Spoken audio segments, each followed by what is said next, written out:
Hi, everyone. Welcome to Unchained, your no hype resource for all things crypto. I'm your host, Laura Shin, author of The Cryptopians. I started covering crypto 8 years ago, and as a senior editor at Forbes, was the first mainstream media reporter to cover cryptocurrency full-time. This is the May 26th, 2023 episode of Unchained. With the Crypto.com app, you can buy, trade, and spend crypto in one place. Download and get $25 with the code LAURA. Link in the description. Stader Labs is a multi-chain liquid staking platform with 40K plus DeFi partnerships across 6 chains. Soon they'll be coming to Ethereum with their LST ETH-X. Visit staderlabs.com/ETH to sign up for their ETH-X alpha list. Today's guest is Luke Miles, founder of mint.fun. Welcome, Luke. Hi, Laura. Thanks for having me.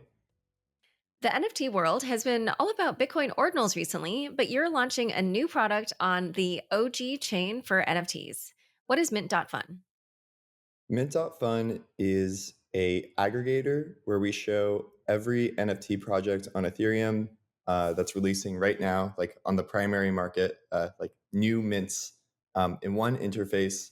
And from this interface, you can mint directly onto like smart contracts. So yeah, we show NFTs that people are launching today, and we let you mint them from our website. It's kind of like the Reddit of Web3, or like I like to think about it that way because we show the current moment of Web3 and let you kind of interact with it right from our website.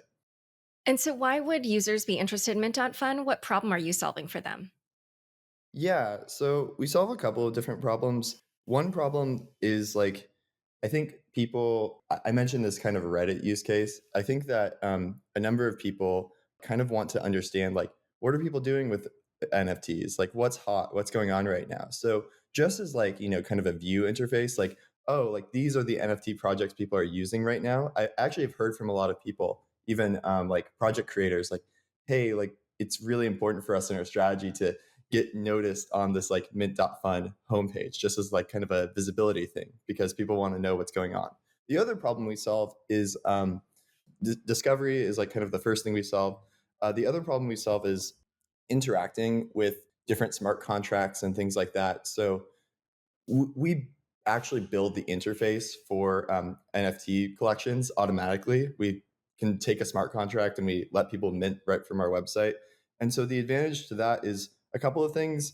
I think in general, Web3 front end, like the websites themselves are getting better. But for a long time, like most front ends, like didn't work on mobile or would have like really subtle weird bugs, or they wouldn't work with like this one wallet. So just by having a very polished front end, we support like every wallet. We support mobile really well. Over half of our traffic is actually mobile web. And I think that's because we support mobile really well, which I think is higher than most Web3 dApps or websites. And then like the final thing we solve is kind of security.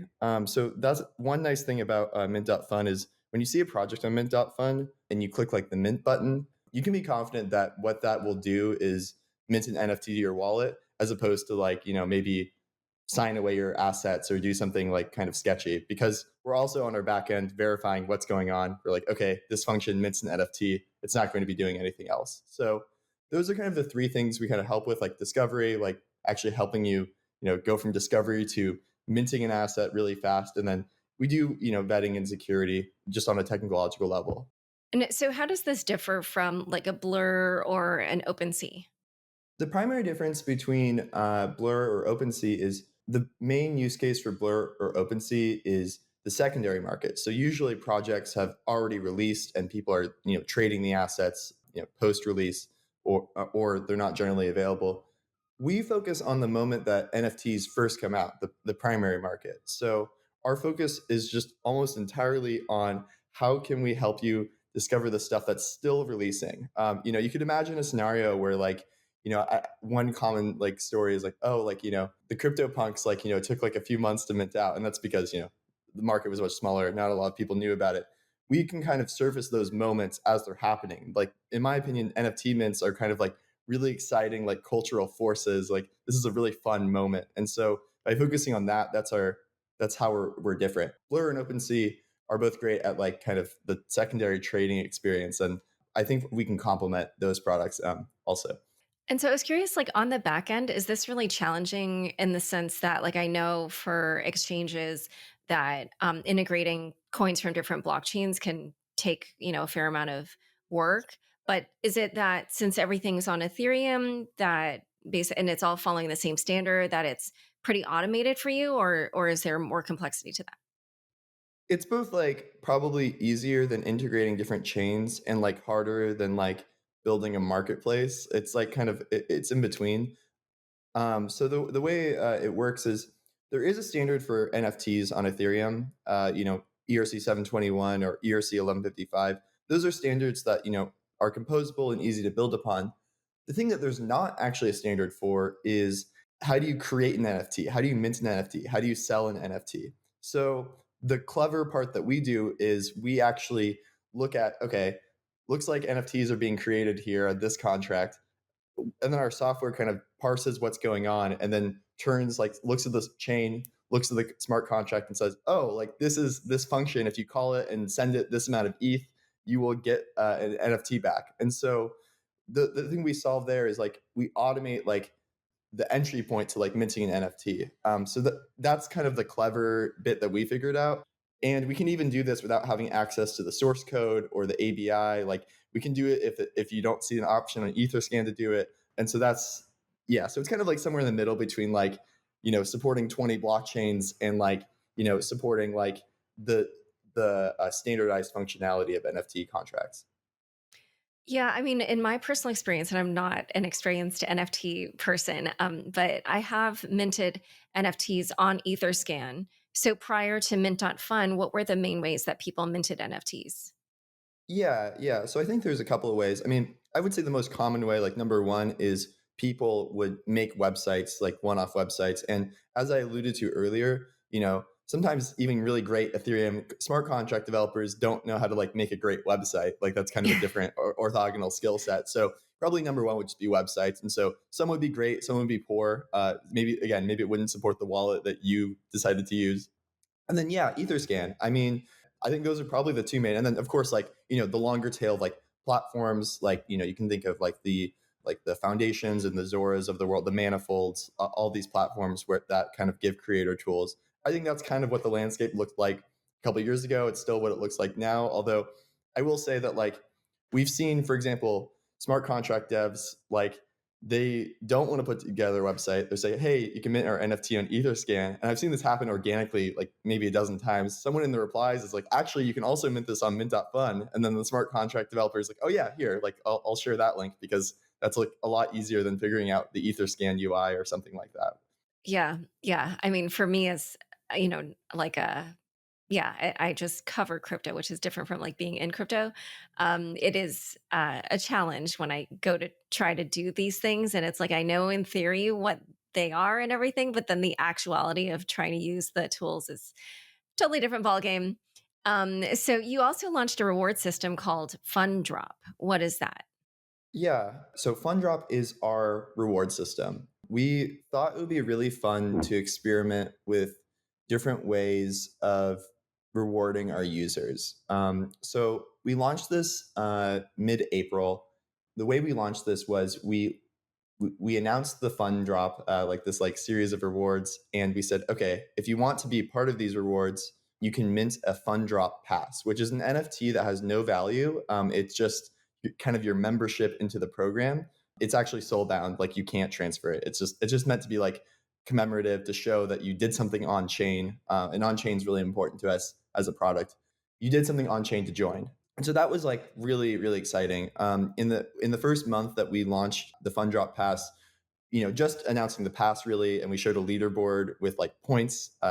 We gave people points both for their retroactive Ethereum usage and continued usage of mint.fun. We saw about 200,000 passes get minted in the first month, which was really cool to see. Like 200,000 people, or 200,000 wallets, I should say, signed up for rewards. And the idea that we've been doing is so we've been giving points for, again, Ethereum activity before we started the fund drop, using mint.fun. And we've also been encouraging people to keep up like a streak on the website, which is like minting an NFT every day, just trying to make it like a fun little like game of how can you get to the top of the leaderboard? How can you get points? Now, one question we get a lot is like, okay, well, what are the points good for? Like, they're just numbers in a database. They're not, the points themselves aren't even on chain or tradable. Well, the points, we've been giving out weekly rewards based on the points. So the first Fun Friday was on, I think it was May 19th. Yeah, that was the first Fun Friday, which is our, like, now we're giving rewards for the points. Stop me if you have any questions, but I'll just wrap this up and say that we announced the first Fun Friday with an NFT drop that was like an exclusive NFT drop. We gave that to about half of the people who minted an NFT to kind of make it somewhat exclusive, and then we gave an even rarer version of that to like I think 4 or 5,000 people we put on the allow list. So we worked with this pixel artist Numo. He made this really fun animation of a arcade machine, and we kind of gave that out to every single person who had met that criteria. The other really exciting thing we did, which has been like really fun, is we announced this thing called gas rewards, and on the 26th, which might be the day this comes out, we're going to be giving the first gas rewards to the users, which more or less we're going to be reimbursing people's gas that they've used to keep their streak alive on the website. We're still, we're doing the math. Like, we've been modeling this out on our end. Paying for people's gas to mint NFTs can get very expensive very quickly. And we don't view this as like the long-term goal. Definitely don't have unlimited money to give out, but we thought it would be cool to, again, like, give people a reward for, participating on the platform, and like, hey, you've been minting NFTs every day. You've been supporting mint.fun. Gas has been kind of all over the place lately. Like, can we give you a rebate? And so we're going to give out the first gas rewards on Friday. We're going to keep revisiting, what that means in future weeks, but the long-term or medium-term goal over the next couple of months is we will also launch mint.fun on layer 2s where gas is a lot cheaper. That's another thing we're building towards. So gas rewards right now is kind of a way of saying thanks while, us and all the other NFT platforms, migrate from more expensive Ethereum layer 1 to layer 2 technologies. I talked for a while, so I'm curious if you have any thoughts or reactions or, from there, but that's what we've been working on. It's been a lot of fun, and people have been very excited about it. So it's been exciting to work on. Yeah, my main reaction is that it reminds me that for certain banks, if you use a different ATM, then they will reimburse you your ATM fees. So it's something like that. Yeah. But you're right that in the case of certain banks that do that, I think they're doing it because they save on brick and mortar branches. And in your case, as you mentioned, this is probably not sustainable because you're not like saving other costs that you would have otherwise had. Right. Yeah. Yeah. Um, so, in a moment, we're going to talk about the wider NFT market, but first, a quick word from the sponsors who make this show possible. Meet Stater Labs, the non custodial multi chain liquid staking platform transforming the liquid staking landscape. With over $120 million in assets staked and more than 40K users across 6 chains, Stater has partnered with 40 plus top DeFi protocols like Aave, Balancer, etc. With a unique multi-pool architecture and tokenomics, ETHX, their liquid staking token on Ethereum, empowers stakers everywhere to run a node with as little as 4 ETH and earn 35% more than solo staking. Sign up for their ETHX alpha list today and be the first to know about $1 million in DeFi rewards. Back to my conversation with Luke. So NFTs were the catalyst to the last bull market, but we're not quite in that same mania that we were in late 2021 and early 2022. So how would you describe the last 12 months in NFTs? Yeah. I think the last 12 months have been, it's been kind of like the, evening off of the cycle. I think that there was this moment, and I wasn't around for like the ICO bubble. That wasn't exactly something I was participating in, but I feel like with what I do know, there might have been some parallels where it seemed like there were so many NFT projects that sold their NFTs on this like vision of like, we're going to have this like really, really fantastic roadmap, and like, here's what the project is going to like, we're going to do great things with the community. And I think some projects actually, made good on that promise. I think, probably the best example is the Basie, the Yuga Labs. They had their 8 Fest. They're making their video game. It seems like they're doing like they're doing the roadmap that they promised. Unfortunately, it seems like a lot of other projects, weren't so lucky. I think 2021 was the year where you saw a lot of these kind of like PFP projects that once had a lot of like attention, say, actually, no, we're going to like, we're going to decentralize the community, or we're going to like actually not do the roadmap, or, it turns out we don't have as much money as we thought. And so 2021, I think, was marked with a lot of, I would say, kind of like, we woke up to maybe a more unpleasant reality, especially, if trading volume goes down, if there's not as many secondary royalty or revenue streams, and if, even just if the price of Ethereum is like not where it once was, I think that, 2021 was kind of like a repricing moment across the board. The positive or the upshot, or the thing that also was happening, I think, kind of like mid 2021 towards the end and beginning of 20, or I've been saying 2021 and I mean 2022. I just realized this. But yeah, I meant to say last year, 2022. I think there was like this huge repricing, and then the beginning of this year, 2023, the end of it to the beginning. There was also kind of a moment where open editions became really hot, and that actually seemed really interesting to me for a couple of reasons. One, because it kind of marked a shift from like, this like PFP project being like the primary like hotness in NFTs, where like, okay, like everything has to be like this like hype, 10th floor PFP project. I almost feel like one of the last big PFP projects was probably Paradigm's Art Gobblers project, which like saw this immense hype and then it leveled off kind of quickly for a couple of reasons that I won't probably get into right now. But point being is, it kind of felt like something shifted, where the idea of like the PFP project being like this organization that's going to do a roadmap for you is kind of now like dissolving more into the like back into the single creator narrative, which I think is like probably good, because I don't think all NFT projects should or can be companies. To thread it back through to open editions, probably the most successful recent example of this is Jack Butcher's Visualized Value, his like checks project, which started off as a series of open editions released on, I think, both Zora and Manifold's platforms. And those, I think he kind of released those as a satirical response to kind of what was happening with Twitter and the check marks. Plus, I think that like his like a style of like explaining stuff through infographics, like it all was kind of a perfect storm, with also people wanting to mint open editions. And then I think he just kept building on it and just added more and more mechanics. I think actually, um, you know, he's doing like more auctions, he's making physical pieces, and I think that's kind of like a refocusing, where I think he had done NFTs before, but I think this like edition format, we're going to actually make a time window where as many of these NFTs as you want can be minted. There's not necessarily a roadmap, but like maybe we'll build some cool stuff later, is kind of becoming more of the norm. And I guess, like, to summarize, I think this kind of heavy model of we're going to create this like big NFT project with a roadmap is kind of evaporating in the sense of, okay, no, like NFTs maybe shouldn't be these 10th floor assets, or maybe not all of them can be these 10th floor assets. So let's like let's try to make NFTs that are lighter weight and fun. I mean, to give other quick examples of like open editions that's seen a lot of attention. When Coinbase announced Base, they made an open edition that saw a ton of mints. I know Nouns, they minted an ad, and also I think WorldCoin.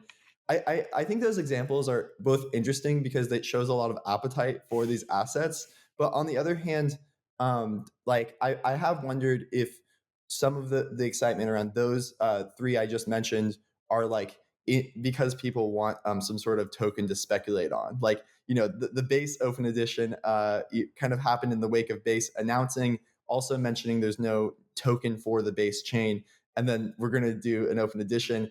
I think there was a moment where people thought, oh, I can speculate on this NFT instead. So, and I think that also, I think Base really tried to stomp that out. But I'm digressing a little bit. But what I'm saying is, like, I think people are now kind of figuring out how to speculate on these like lighter weight assets, and I think hopefully having a lot of fun along the way. And I was curious, so like with a limited edition, typically that meant it was capped at like 10,000 or 7,000 or whatever. So like in the open editions, like how many NFTs are we seeing minted? Yeah, that's a great question. So Like, is it a lot yeah, more than like 10,000 or? yeah, no, it often is. So I think usually the most common release format is like a timed open edition where, okay, we're going to have a week, as many can be minted in the week.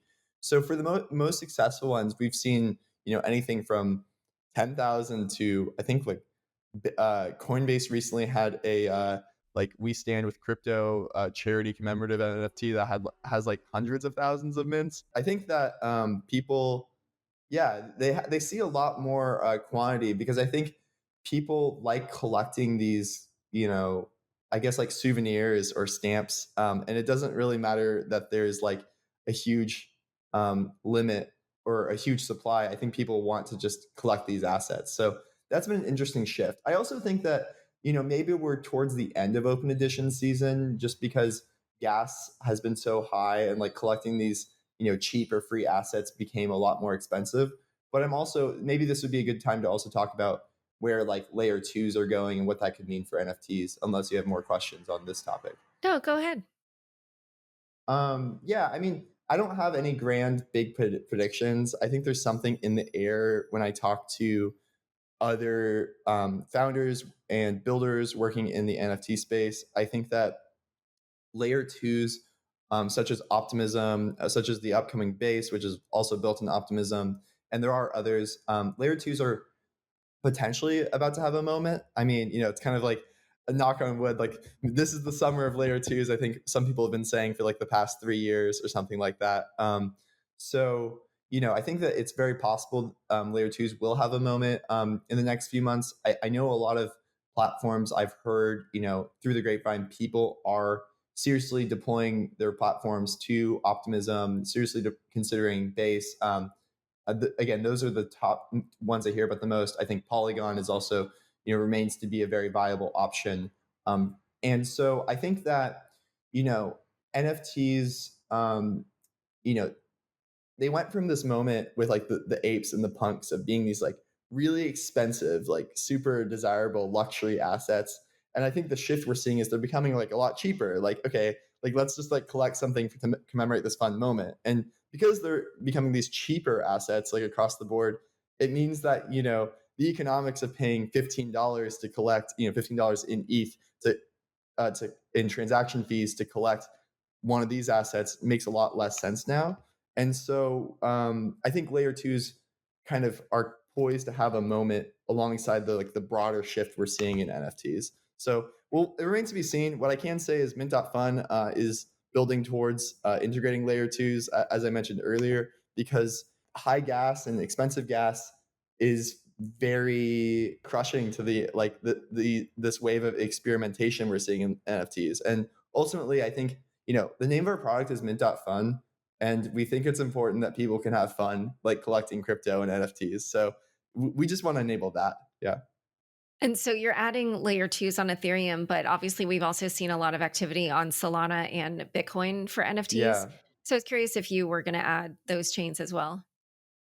So I definitely like have been carefully watching ordinals. I think that they're potentially one of the most interesting use cases of Bitcoin ever. I mean, I like Bitcoin as an asset, but as an application chain, it's definitely not had a ton of huge moments. And Ordinals is really awesome. Yeah, like the first couple of weeks it launched, I synced a Bitcoin node and ran the Ordinal software. Did an inscription.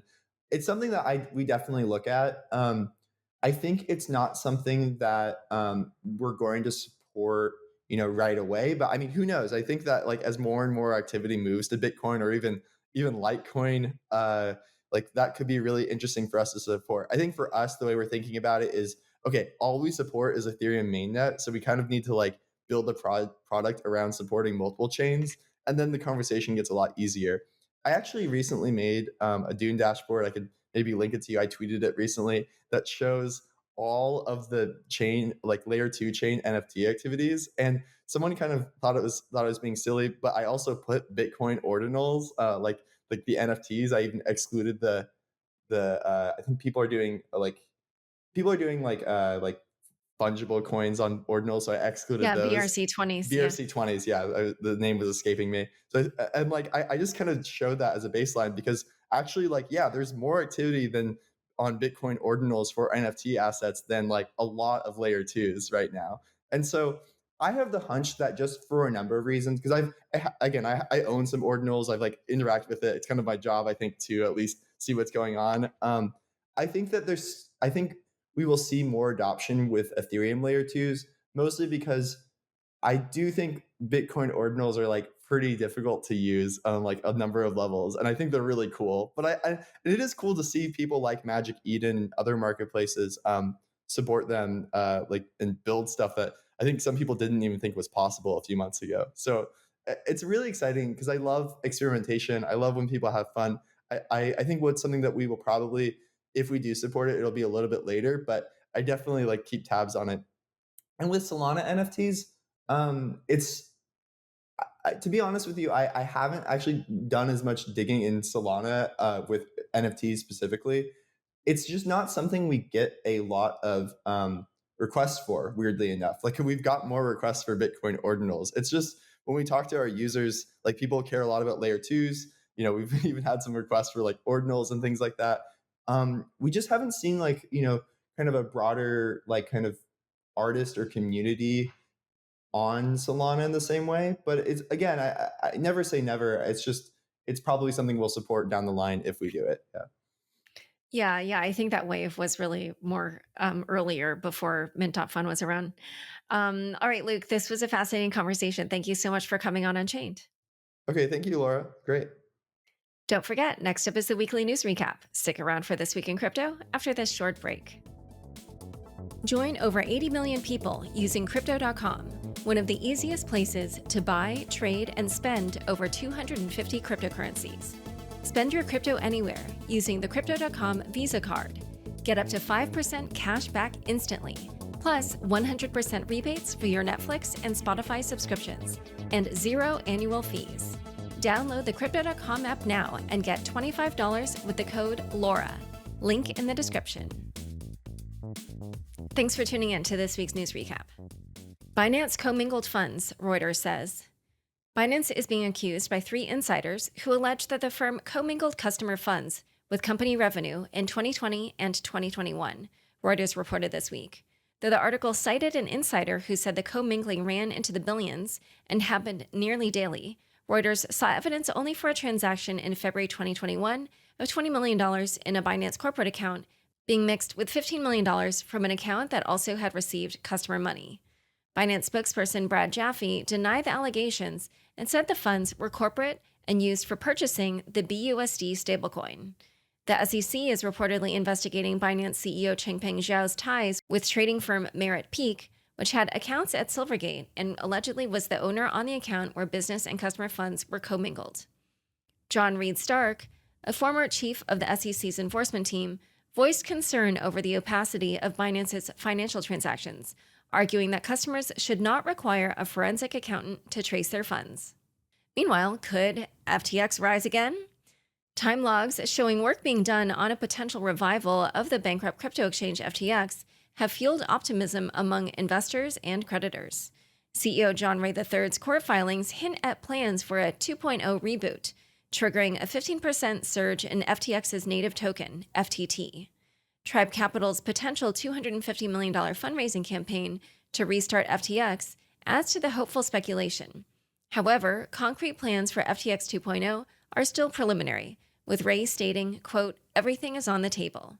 The future role of FTT within the reformed FTX remains uncertain due to its classification as a security by the SEC.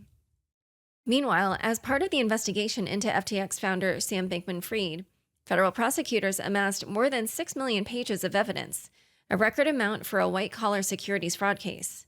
In related news, CoinDesk reports that Alex Grebev, the CEO of SBF-backed crypto projects Maps.me and Oxygen, faces charges in a lawsuit brought by Gregory Fishman, reportedly a co-owner of crypto news site Cointelegraph. Grebev is accused of misusing funds and stealing ideas related to his uncompleted crypto projects. Fishman claims Grebev dissolved their collaboration following financial backing from Bankman-Fried and later co-opted Fishman's proprietary ideas. Ledger pauses Recover launch. Amidst backlash and criticism, hardware wallet firm Ledger Labs has opted to postpone the release of its controversial Recover service. The service initially received unfavorable responses from the community, including concerns over potential government access and seizure of user funds. Recover was originally conceived to allow users to restore their private keys via encrypted shards stored across 3 different custodians. Don't miss last Friday's episode for more insights into the topic. In a public mea culpa, Ledger CEO Pascal Gauthier acknowledged the concerns and assured users of the company's commitment to security and transparency. He emphasized that most of Ledger's codebase was already open source, and the decision to accelerate its open source roadmap would include as much of the Ledger operating system as possible. Acknowledging the complexities of self-custody, Gauthier added, quote, "The main pain point for crypto self-custody adoption is precisely the problem of seed phrase recovery," indicating that despite the controversy, the need for a service like Ledger Recover remains. In a further escalation of Ledger's Recover service controversy, company co-founder and former CEO Eric Larchevêque conceded in a Reddit thread that it's theoretically possible for governments to subpoena third-party custodians and thereby access user funds. He recognized the rollout of this service as a, quote, "PR disaster," increasing concerns among Ledger's user base. Coinbase appeals for regulatory clarity. Crypto exchange Coinbase pursued further legal action this week, demanding a response from the SEC regarding regulatory clarity for digital assets. The dispute deepened after Coinbase's new court action following an April petition seeking court intervention for the SEC's specific rulemaking for crypto assets. The SEC had previously argued that it was not obligated to respond to Coinbase's petition, considering it, quote, "an extraordinary remedy." However, in response, Coinbase Chief Legal Officer Paul Grewal vehemently counter-argued, calling its mandamus petition, quote, "the tailor-made remedy for the extraordinary facts presented here," and he highlighted the lack of a clear path to SEC registration. BlockFi hits a snag. Adding a twist to the BlockFi saga, the U.S. bankruptcy court ordered the crypto lender to retract premature statements about its reorganization plan.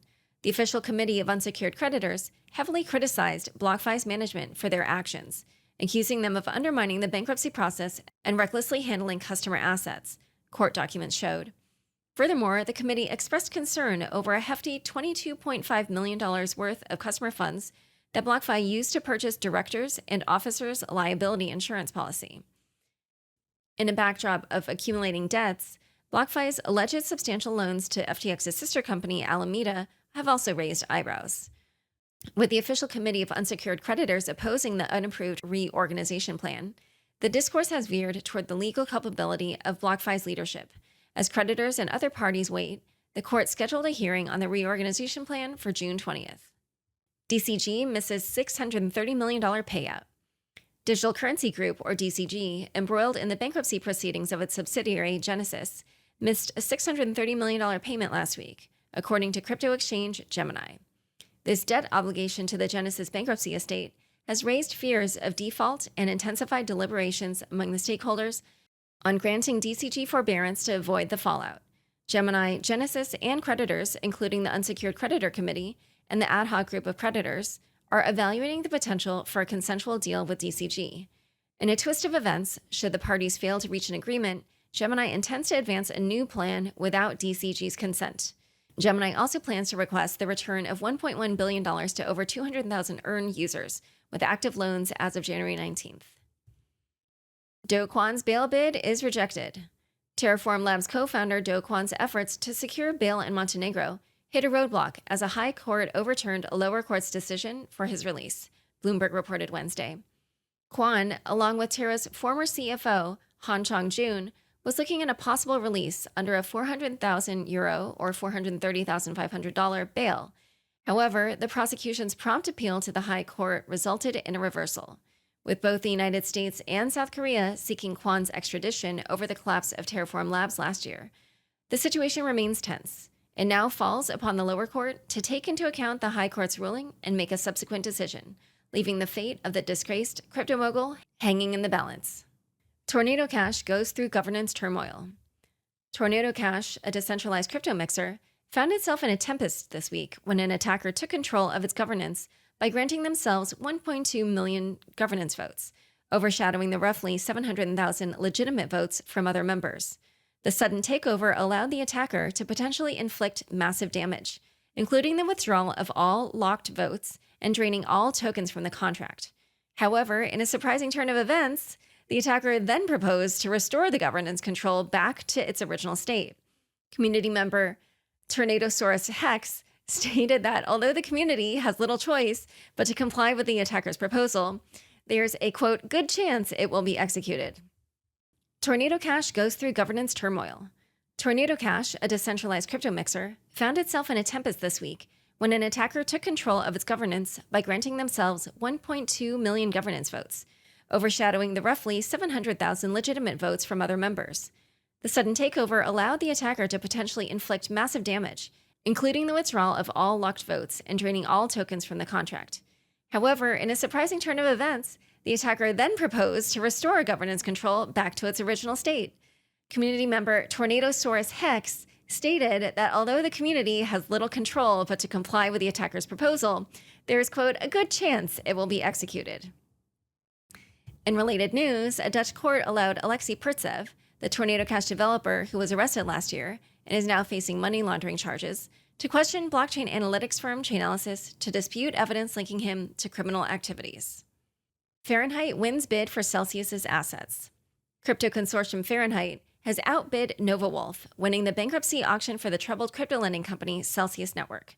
The consortium, backed by ventures such as Arrington Capital and U.S. Bitcoin Corp., will acquire Celsius's institutional loan portfolio, staked crypto, and other alternative investments, with the transaction hinging on a $10 million deposit due within 3 days. Celsius's new ownership will distribute a large amount of liquid cryptocurrency and will construct various Bitcoin mining facilities, including a new 100-megawatt plant. Celsius also confirmed that its account holders will own 100% of the new company's equity, overseen by a board predominantly appointed by creditors. Candidate DeSantis advocates for Bitcoin. Florida Governor Ron DeSantis, who announced his presidential candidacy on Wednesday, voiced his support for Bitcoin and crypto. In a Twitter Spaces with Elon Musk and venture capitalist David Sachs, DeSantis claimed that the current administration poses a threat to Bitcoin. He said, quote, Bitcoin represents a threat to them. They're trying to regulate it out of existence. And if it continues for another 4 years, they'll probably end up killing it. Bitfinex had systemic failures. Report. Tech magazine Wired reported that the Organized Crime and Corruption Reporting Project acquired a confidential report shedding light on the 2016 Bitfinex hack. This significant breach led to the theft of 119,754 bitcoins, then valued at $72 million. The document, produced by Ledger Labs, pinpoints Bitfinex's, quote, systematic failure to uphold operational, financial, and technological controls proposed by its digital security partner, BitGo. The report said that Bitfinex stored 2 essential security keys on a single device, leading to the breach. The keys allowed the hacker to manipulate Bitfinex's operating system and elevate transaction limits, permitting a swift drain of bitcoins, the report said. Despite Bitfinex challenging the accuracy and completeness of the report, it did not dispute its authenticity. BitGo refrained from commenting. Multi-chain meets force majeure. This week witnessed an upheaval in the cross-chain protocol multi-chain, with rumors swirling around arrests of team members in China. Several crypto entities, including the Phantom Foundation and Tron founder Justin Sun, have withdrawn funds, triggering a plunge in multi-chain's native token Multi by almost 40% in the past 7 days. The drama began with unanticipated delays on multi-chain's platform, with some transactions held up for over 24 hours. Multi-chain cited force majeure, a term usually reserved for external unforeseen events, as the cause for this disruption and paused activity on some cross-chain bridges. As a response, Binance, the world's largest exchange, also suspended deposits of several tokens linked to multi-chain. Despite the turmoil, multi-chain has pledged to compensate affected users, tweeting, quote, pending transactions will be credited automatically. Time for fun bits. Ginny from Unchained shares her thoughts on the potential increase in the debt ceiling. Crypto has made its way into the U.S. debt ceiling crisis, which seems great. Inject some Bitcoin into the conversation. That should clear everything up. Basically, Biden and Republican Speaker of the House Kevin McCarthy haven't reached a deal on whether or not to raise the U.S. debt ceiling, and if they don't reach a deal by June 1st, the U.S. government might default and then stop functioning. I know, right? I had no idea the US government was currently functioning. And Biden has his own set of requirements. He says he doesn't want to protect crypto traders, which prompted critics everywhere to say, Biden knows what crypto is? See, it's mainstream. It's not just a thing for the under 80s anymore. People in the crypto community are really upset by these statements, and I get it. But at the same time, Biden clearly said that he doesn't want to protect wealthy tax cheats and crypto traders. Wealthy, okay? Check your Coinbase balances. That may not apply to you anymore. We are one mini FTX away from Biden loving all the crypto bros. Maybe Biden doesn't totally get crypto, though, because he wants to get rid of tax loss harvesting, which allows people to make money on their crypto losses. Anyone who knows anything about crypto knows that losing money on it is kind of the point. Thanks so much for joining us today. To learn more about Luke and mint.fun, check out the show notes for this episode. Unchained is produced by me, Laura Shin, with help from Kevin Fuchs, Matt Pilchard, Zach Seward, Juan Aranovich, Sam Shriram, Ginny Hogan, Jeff Benson, Leandra Camino, Pam Majumdar, Shashank, and Margaret Correa. Thanks for listening.